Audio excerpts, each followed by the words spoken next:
Selamat pagi, Assalamualaikum warahmatullahi wabarakatuh. Anak-anakku, pada kesempatan kali ini kita akan memulai pembelajaran yang pertama pada subtema 2, tema 1. Anak-anakku, di sini pada kesempatan kali ini ada tujuan pembelajarannya. Kalian bisa melihat atau mengamati atau membacanya. Jadi ada 6 tujuan yang bisa nanti kalian baca satu persatu.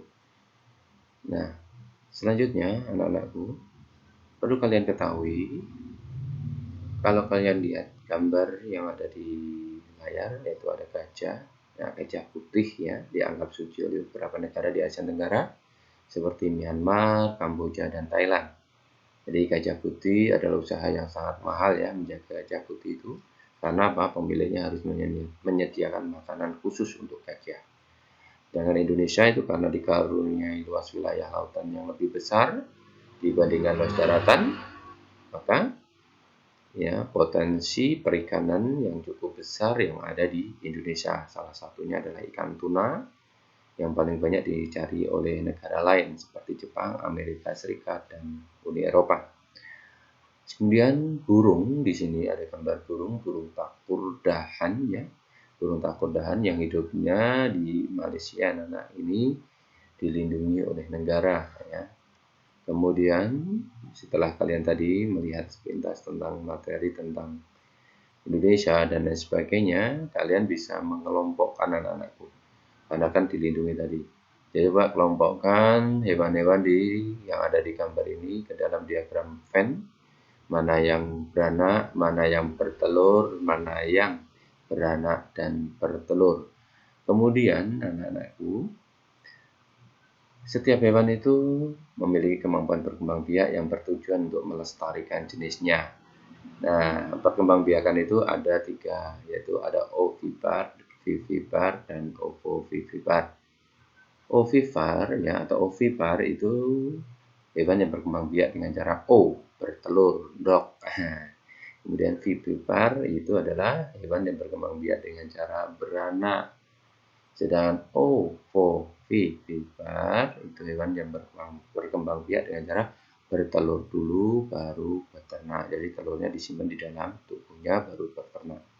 Baru beranak kok beternak ya, maaf.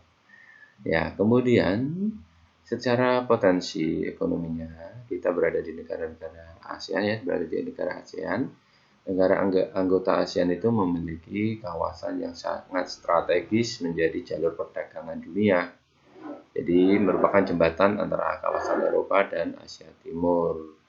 Jadi untuk menghindari persengketaan, ASEAN itu sangat berperan penting ya, karena posisi yang sangat strategis.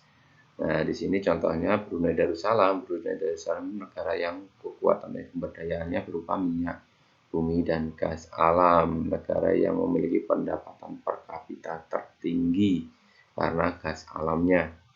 Kemudian Filipina itu negara kepulauan yang menghasilkan ya penduduknya rata-rata ya, mata pencarian penduduknya adalah bertani ya. Nah, jadi penghasilannya adalah pertanian. Kemudian ya dia juga mengekspor, Filipina juga mengekspor, negara pengekspor buah-buahan seperti nanas ya, juga mengekspor pertanian padi, kelapa, gula, dan lain sebagainya. Kemudian Indonesia, karena negara Indonesia adalah kepulauan terbesar ya, dikaruniai lautnya, jadi produksi yang sangat kaya dengan ragam sumber daya alam. Nah, di sini ya saat ini Indonesia mengekspor minyak dan gas bumi, tekstil, dan produk dari kayu. Jadi untuk pertambangan itu adalah menjadi pintu masuk pengusaha mancanegara di Indonesia untuk pertambangannya. Nah, jadi merupakan dengan keindahan alamnya itu merupakan daya tarik menjadikan sumber devisa bagi negara Indonesia dari sektor pariwisata. Anak-anak untuk Kamboja sama Laos itu ya, Kamboja dan Laos itu dilewati aliran Sungai Mekong. Nah, mata pencarian penduduknya sama-sama pertanian, ada subur di sekitar Sungai Mekong. Nah, kemudian Untuk Malaysia ini kegiatan penduduknya ya, penduduk Malaysia adalah bidang pertanian, pertambangan, industri. Nah, di sini perdagangan internasional itu yang sangat membantu atau yang mengalami pertumbuhan tercepat.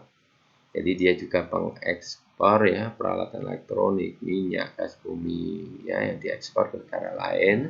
Kemudian produk kayu, minyak sawit, karet dan seterusnya juga diperdagangkan di dunia internasional.